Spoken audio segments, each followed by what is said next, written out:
दोस्तों आपका स्वागत है।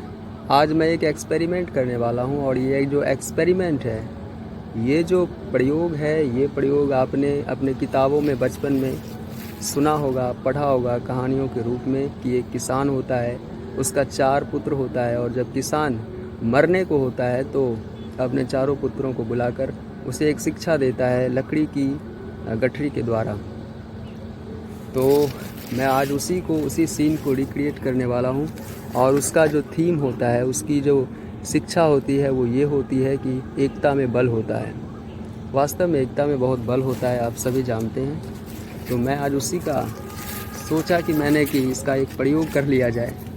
ये देखिए मेरे पास ये लकड़ी के कुछ डंडे हैं। अब मैं इसे तोड़ने वाला हूँ।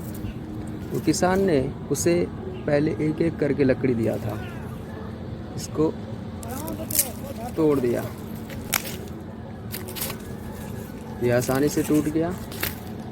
अब देखिए एक एक करके अगर हम इसको तोड़ते जाएंगे तो ये आसानी से टूटते जाएंगे। लेकिन अगर इन्हीं को एक साथ हम तोड़ना चाहेंगे, सबको मैं एक साथ ले लेता हूँ, एक गांठ बना लेता हूँ, इसकी एकता हो गई। मतलब ये देखिए, ये अब अगर हम इसको तोड़ना चाहेंगे, अगर मैं अब इसको तोड़ना चाहूँ तो नहीं तोड़ सकता। ये एकता के बल की शक्ति है, ये एकता में बल है। इससे ये सीखने को मिलता है। दोस्तों आज हमारे समाज में, हम जहाँ रहते हैं, हमारे समुदाय में, हमारे आस पड़ोस में, हमारे संबंधियों में आजकल एकता की घोर कमी है। सभी अपने अपने स्वार्थ में लगे हुए हैं। यदि उनका स्वार्थ सधेगा आपसे तो आपकी मदद करेंगे, आपकी मदद करने आएंगे। लेकिन अगर उनका स्वार्थ नहीं सधता तो कभी नहीं आएंगे। आजकल इसकी घोर कमी है। तो एकता में बल है। तो हमें ये समझना चाहिए कि एकता में रहना चाहिए। अगर कोई मुसीबत में है तो उसकी मदद कर दीजिए, ताकि जब आप मुसीबत में हो तब वो भी आपकी मदद करने आए। क्योंकि ये लेन देन है, ये व्यापार है ना। ये जैसे व्यापार में आप पैसा देते हैं तो उसके बदले आपको सामान दिया जाता है, या फिर वस्तु विनिमय होता है। आप वस्तु देते हैं और वस्तु के बदले कोई दूसरी वस्तु लेते हैं। तो ऐसे ही यहाँ पर भी है कि जैसे आप किसी की मदद करेंगे तभी आपके समय पर वो भी आपकी मदद करने आएंगे। अगर आप उसकी मदद नहीं करेंगे तो वो आपकी मदद क्यों करेंगे? सीधी सी बात है।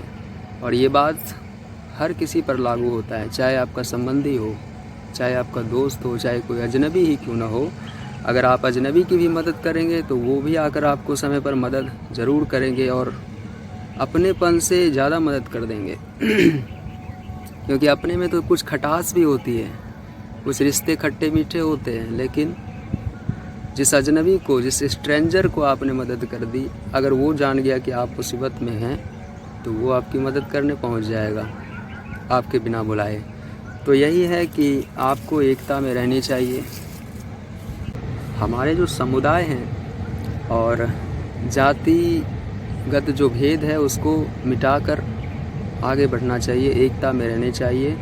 तभी हमारा अस्तित्व बना रहेगा और हमारे अपनों का अस्तित्व बना रहेगा और हम दीर्घ काल तक सस्टेन कर पाएंगे, अपने आप को अस्तित्व में बनाए रख सकते हैं। तो यही मुझे आपसे कहना था कि एकता की मैं अपने समाज में भी बड़ी घोर कमी देखता हूँ। समय पर नहीं आता कोई, और आजकल तो आस पड़ोस में भी बात नहीं होता।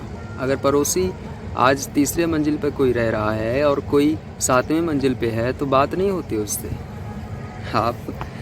ये बात शहरों में बहुत अधिक है। लोग 10 मीटर की दूरी पर रहते हैं लेकिन सालों बात नहीं करते। लेकिन गांव में अभी ये चीज़ें नहीं है। गांव में मेल मिलाप है, लेकिन ये गांव में भी ये फैल रहा है। तो इस पर हमें ध्यान देना चाहिए। एकता में बल है, ये तो आप सभी जानते ही हैं। तो इसे अपनाते क्यों नहीं हैं? मैं अपने लिए भी कह रहा हूँ, ये सभी में दोष होते हैं। अपने स्वार्थ को सब देखते हैं, तो सभी के लिए है और हमारे लिए भी है। दोस्तों अगर आपको ये वीडियो अच्छा लगे तो लाइक कर देना। चैनल पर नए हो तो इस लाल रंग के सब्सक्राइब के बटन को दबाकर मुझे सब्सक्राइब करना। आप सबका हृदय से बहुत बहुत धन्यवाद दोस्तों, बहुत बहुत धन्यवाद।